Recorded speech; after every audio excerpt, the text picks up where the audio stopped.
Welcome to the Irish Pagan School podcast. Your hosts are authors and co-founders of the Irish Pagan School here in County Waterford, Ireland, Lora O'Brien and John O'Sullivan. Fáilte. Do we only have stories about the fairy trees in Ireland? Well, Dagdy Bogus Fáilte. Hi, hello, and welcome, John O'Sullivan, the Irish Pagan School.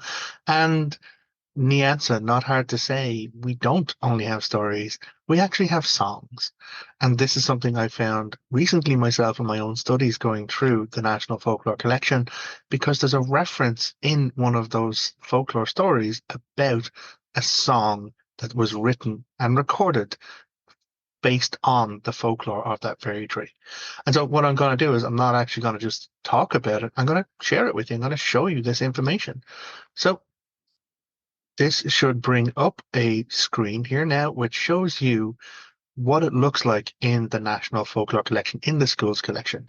So I am on duchas.ie, which is the main database for it. Under the collections, I've gone to the schools collection and I'm searching through information about fairy trees, and I came across this particular extract.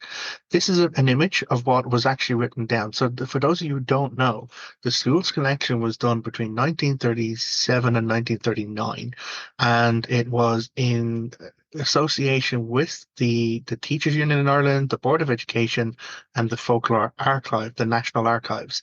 And they sent home children from 5,000 schools across the 26 counties of the Free State at the time to capture stories from their locality, from old people, from the elders in their family, or just in their neighborhoods. And so over like 5,000 schools, it was like nearly 50,000 children, and that section of the archive itself includes 740,000 manuscripts or entries like this. So this person has really, really good handwriting, but because it was archived in a digital format, volunteer work has been done, people going in, logging in to do the transcriptions of it. And that's why on the side there, we have the transcription available as well. So the story of this particular fairy tree says in the vicinity of Clogheen, in the townland of Kilcaroon, an old white-thorned tree stands alone overlooking the main road from Clogheen to Ballyporeen. It is known locally as the fairy tree. Tradition maintains that long ago men were hanged from its branches and buried at its roots, and further tradition asserts that these men were sworn before execution to guard during all time the treasure deposited there by the fleeing Danes from the onward and victorious march of Brian Boru's army. At night, young and old people would not go near this tree, lest they would encounter the fairy folk who guard its treasure. Quite recently, the legend associated with it has acquired almost international fame owing from the song known as the Fairy Tree of Clogheen, composed by a well-known author and sung by the famous tenor Count John McCormack to American and British audiences. So this record is absolutely fantastic and it's amazing. It talks about the localities, it gives the specifics of the type of tree, because it wasn't just any old regular trees. Most commonly fairy trees are known to be skech or skeech, depending on which way you pronounce it, which is an Irish word for the blackthorns or the whitethorn trees. Interesting for this one though, it doesn't stand alone in a field, or it is not atop a fairy mound. This one is beside the road, and it said that people going past it would not look at it. So the stories of this connects it not just with the landscape, not with the territory, but also the mythology and the history of Ireland coming through for the famous King Brian Boru, who was one of the few to be able to conquer all of the other territories in Ireland, because kingship in Ireland wasn't just there was one high king and that was it. All Tuatha or tribes or tribal lands had their own king or chieftain, and then those would have certain arrangements or vassal relations or blood relations with other tribes or chieftains. And so there were very few who actually dominated, conquered, took hostages, negotiated, or paid off enough of those other chieftains to consider themselves Ardree, or High King in Ireland. Brian Boru was one of the last few, which all came apart for him a few years later when his conquest was complete, when he took the last of the outstanding tribes, the Ullad, in the north of the island. Um, he got them to swear fealty to him, but then a few years later he had a conflict at the Battle of Clontarf just outside Dublin, which went very badly for him.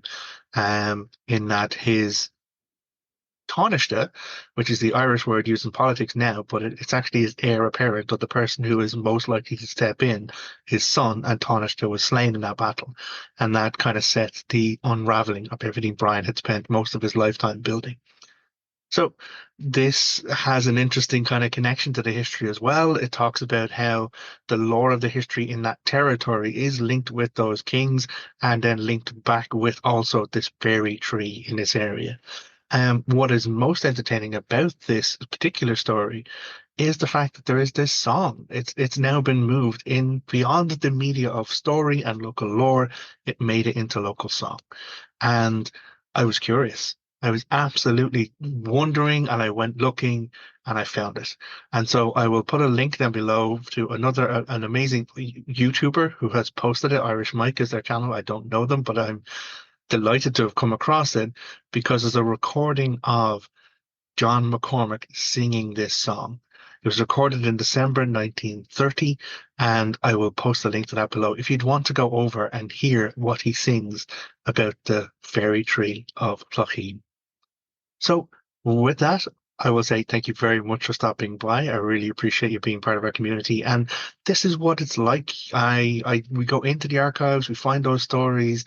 If you actually go in and just search, as I had, duchas.ie, go into the school's collection and put in the words fairy tree, there's 554 responses. If you put in other words, searching for folklore, you can search for Samhain, and that will bring you up more information. It's a great, great way to see what was recorded on coming up on 100 years now ago from the communities in Ireland by the children of Ireland who are sent home to engage in this practice. So if you want to know more about it, again, ducas.ie, go in and do some studying on it. I invite you to explore it to your own interests as well. If you'd like to know more from us at the Irish Pagan School, all you got to do is go to irishpaganschool.com. We have loads of teaching and classes available. If you can't take a class, watch more on the YouTube, check out our podcast, or go to irishpagan.school/free for a year's worth of free teaching, courses, podcasts, videos, blogs. There's a whole lot of stuff that you can immerse yourself in and find out more that can lead you on your own exploration about your culture, the mythology of Ireland, ancestry, and spirituality, if you are so inclined. So until next time, look after yourself, take care, agus slán. Goodbye. If you enjoyed this podcast, please leave us a positive review in your podcast listener. Then head over to irishpaganschool.com and enroll in one of our free or paid courses.